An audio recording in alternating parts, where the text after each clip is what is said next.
Regardez sa tête. Ça, c'est la tête d'une athlète qui vient de connaître la plus grosse déception de sa vie. Et je vais vous raconter comment, en 2 jours seulement, elle a pris la plus belle revanche de l'histoire. Championnat du monde d'athlétisme 2003. La compétition se déroule à Paris. Dans les tribunes, 60 000 spectateurs. Ils sont là pour voir un sacre, celui d'Eunice Barber. C'est la reine de l'heptathlon. Elle a déjà été championne du monde en 1999. C'est la grande favorite. Elle est chez elle, elle doit gagner. Mais en face, il y a une jeune Suédoise de 20 ans. Une jeune qui monte, Carolina Klüft. Eunice fait une belle compétition. Mais Klüft est trop forte. Elle domine tout. La dernière épreuve, Barber n'a plus d'espoir. Elle s'incline. Elle finit deuxième. Pour n'importe qui, c'est incroyable. Une médaille d'argent à championnat du monde. Mais pour elle, c'est une énorme déception. On dit souvent qu'une image vaut 1000 mots, et je pense que cette photo parle d'elle-même.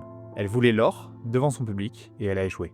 Mais Eunice Barber n'est pas du genre à lâcher l'affaire. 2 jours plus tard, elle revient sur la piste, mais cette fois pour une seule épreuve, le 100 en longueur. Elle affronte les spécialistes de la discipline, des filles qui ne font que ça tous les jours. Elle, c'est une heptathlonienne, normalement, elle ne doit pas gagner. Premier essai, elle est dans le coup, mais pas assez loin. Deuxième essai, toujours derrière. Les adversaires enchaînent les gros sauts.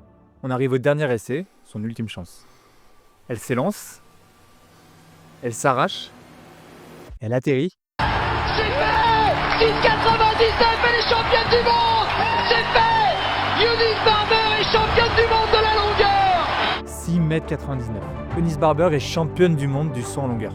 Elle est passée de la désillusion à l'exploit. Elle a fait ce que seulement 2 heptathlètes ont réussi dans l'histoire. Eunice Barber est une légende. Si t'aimes ce genre de vidéo, n'hésite pas à t'abonner à la chaîne parce qu'il y en a encore plein d'autres comme ça qui arrivent.